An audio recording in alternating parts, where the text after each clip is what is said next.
வணக்கம். இன்றைய நாளில் கவனம் ஈர்த்த செய்திகளை அடுத்தடுத்து பார்க்கலாம்.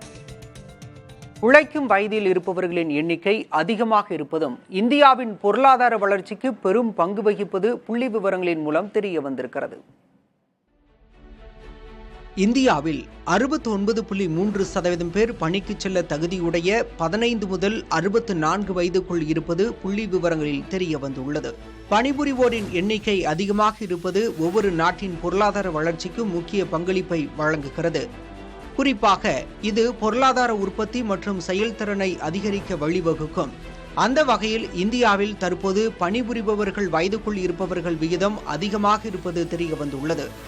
2040 ஆண்டுகளில் பணிபுரிபவர்களின் விகிதம் குறைய வாய்ப்பு இருப்பதாகவும் கூறப்படுகிறது.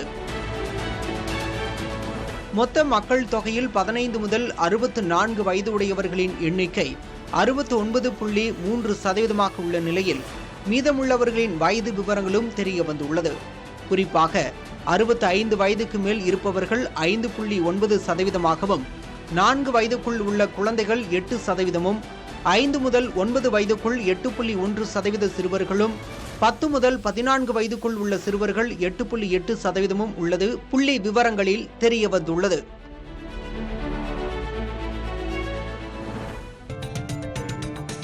இந்தியா கூட்டணி பலவீனமாக இருப்பதாக காங்கிரஸ் மூத்த தலைவர் ப. சிதம்பரம் தெரிவித்துள்ளார். டெல்லியில் நடைபெற்ற சல்மான் குர்சி புத்தக வெளியீட்டு விழாவில் பேசிய அவர், இந்தியா கூட்டணியின் எதிர்காலம் நம்பிக்கைக்கு உரியதாக இல்லை என்று தெரிவித்தார். மேலும் பாஜகவை போல அமைப்பு ரீதியாக ஒழுங்கமைக்கப்பட்ட அரசியல் கட்சி எதுவும் இல்லை என்றும், ஒவ்வொரு துறையிலும் பாஜக வலுவாக இருக்கிறது என்றும் தெரிவித்துள்ளார்.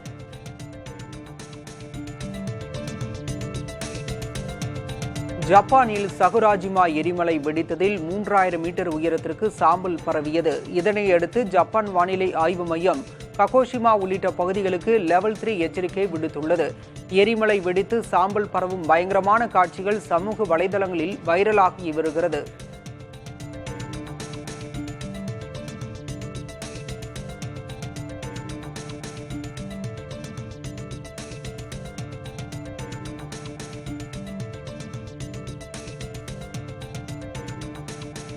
நாட்டின் வேலையின்மை விகிதம் ஏப்ரல் மாதத்தில் 5.1% இருப்பதாக மத்திய அரசு தெரிவித்துள்ளது.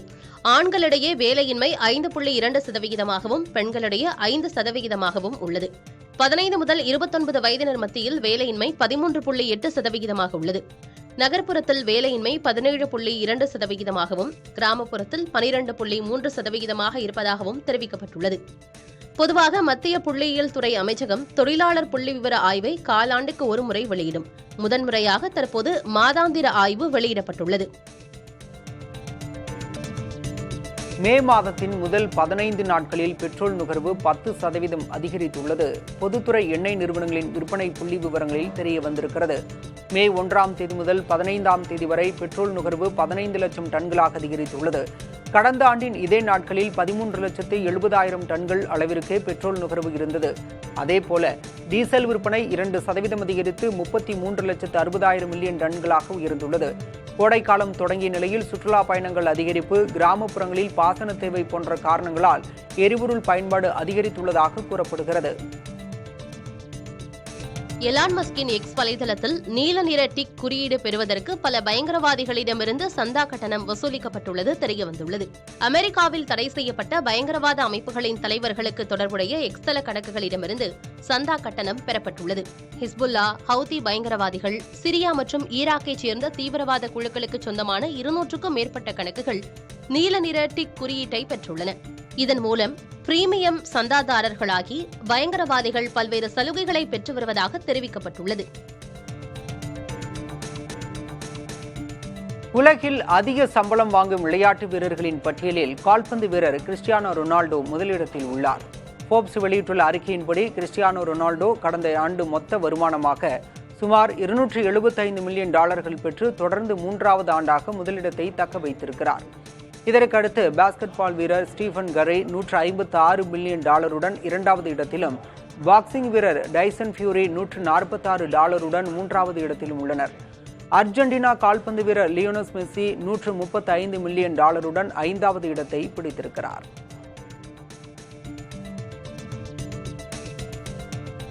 மொபைல் போன்களில் ரீல்ஸ் உள்ளிட்ட வீடியோக்களை தொடர்ந்து பார்ப்பதால் கண்கள் கடும் பாதிப்புக்கு உள்ளாகும் என்று மருத்துவர்கள் எச்சரிக்கின்றனர்.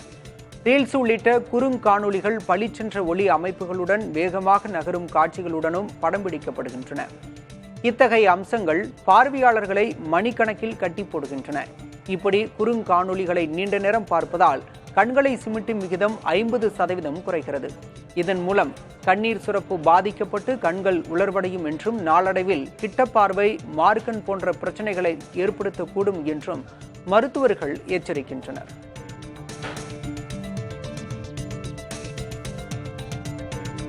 லக்னோ அணியின் உரிமையாளர் சஞ்சீவ் கோயங்கா திருப்பதி ஏழுமலையான் கோயிலில் சாமி தரிசனம் செய்தார். குடும்பத்துடன் வழிபாட்டில் ஈடுபட்ட அவர் ஏழுமலையானுக்கு சுமார் 6 கோடி ரூபாய் மதிப்பிலான தங்கத்தால் செய்யப்பட்ட கடிகஸ்தம் மற்றும் அபயஹஸ்தத்தை காணிக்கையாக வழங்கினார்.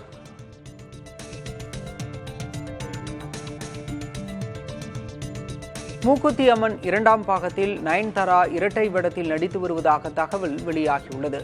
ஆர்ஜே பாலாஜி இயக்கத்தில் நயன்தாரா நடிப்பில் கடந்த 2020ஆம் ஆண்டு வெளியான திரைப்படம் மூக்குத்தி அம்மன். இந்த படம் ரசிகர்கள் மத்தியில் வரவேற்பை பெற்ற நிலையில் 2ஆம் பாகம் உருவாகி வருகிறது. இதில் அம்மன் வேடத்திலும் போலீஸ் கதாபாத்திரத்திலும் நயன்தாரா நடித்து வருவதாக கூறப்படுகிறது. ஒபாமாவை போல ட்ரம்பும் அமைதிக்கான நோபல் பரிசை பெற விரும்புகிறார் என்று அமெரிக்க அதிபர் டிரம்பின் முன்னாள் தேசிய பாதுகாப்பு ஆலோசகர் ஜான் போல்டன் தெரிவித்துள்ளார். இந்தியா பாகிஸ்தான் போர் நிறுத்தத்திற்கான கிரெடிட்டை பெற ட்ரம்ப் முயற்சிக்கிறாரா என செய்தியாளர்கள் எழுப்பிய கேள்விக்கு பதிலளித்த அவர், முன்னாள் அமெரிக்க அதிபர் ஒபாமா அமைதிக்கான நோபல் பரிசை பெற்றதிலிருந்து ட்ரம்புக்கும் அதை பெற வேண்டும் என்ற பொறாமை உள்ளதாக தெரிவித்தார். திருச்சி அருகே தேசிய நெடுஞ்சாலையில் சுட்டெரிக்கும் வெயிலிலும் பூத்துக்குலுங்கும் மலர்கள் காண்போர் மனதை பரவசப்படுத்துகின்றன. திருச்சி திண்டுக்கல் தேசிய நெடுஞ்சாலையில் சாலையின் மையப்பகுதிகளிலும் சாலையின் ஓரங்களிலும் அரளி மற்றும் கொன்னை மலர்கள் பூத்துக் குலுங்குகின்றன. சுட்டெரிக்கும் வெயிலின் தாக்கம் அதிகளவில் இருந்தாலும் பூத்துக் குலுங்கும் மலர்கள் வாகன ஓட்டிகளின் கண்களுக்கு விருந்தளிக்கும் வகையில் காட்சி தருகிறது.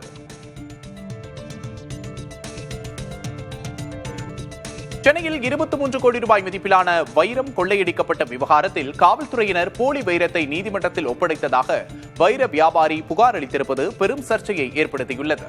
சென்னை வடபழனியில் உள்ள கிரீன் பார்க் நட்சத்திர விடுதியில் வைர வியாபாரி சந்திரசேகரை மர்ம நபர்கள் கட்டி போட்டு அவரிடமிருந்து 23 கோடி ரூபாய் மதிப்புள்ள வைரத்தை கொள்ளையடித்து சென்றனர்.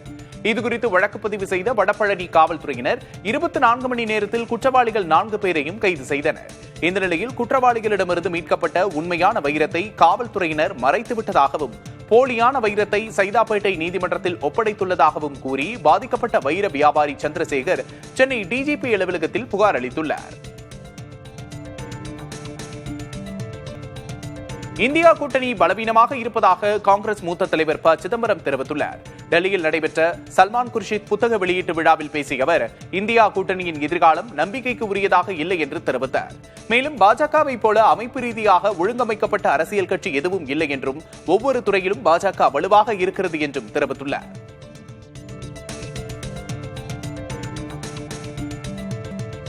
சென்னை திருவொற்றியூர், மணலி, மாதவரம், அம்பத்தூர், வளசரவாக்கம், பெருங்குடி, சோழிங்கநல்லூர் உள்ளிட்ட 7 பகுதிகளில் நிலத்தடி நீர்மட்டம் 5 மீட்டர் அளவுக்கு குறைந்திருப்பதாக கூறப்படுகிறது.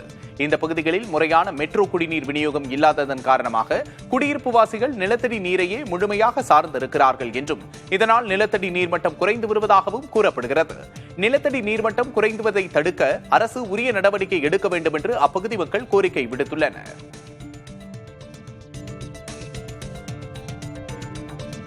திருப்பூரில் மேல்நிலை நீர்த்தேக்க தொட்டியில் மனித கழிவு கலக்கப்பட்டதாக புகார் எழுந்த நிலையில் அது உண்மை இல்லை என கூறி மண்டல தலைவரும் கவுன்சிலரும் மக்கள் முன் தண்ணீரை குடித்து காண்பித்தனர்.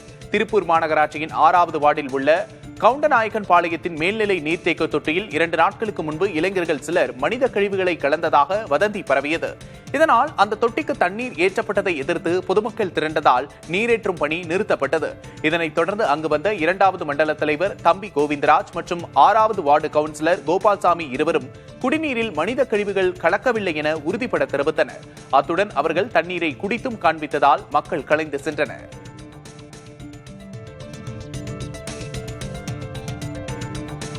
இந்தியாவிலிருந்து அமெரிக்காவுக்கு ஏற்றுமதி செய்தது சென்ற ஏப்ரலில் 27% அதிகரித்துள்ளதாக மத்திய வர்த்தக அமைச்சகம் தெரிவித்துள்ளது.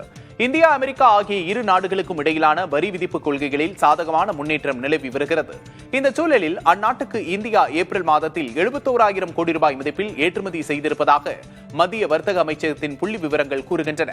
அதே நேரம் அமெரிக்காவிலிருந்து இந்தியாவுக்கு இறக்குமதி செய்வது 63.76% அதிகரித்து 44,000 கோடி ரூபாய் அளவுக்கு உயர்ந்திருப்பதாகவும் தெரிவிக்கப்பட்டுள்ளது.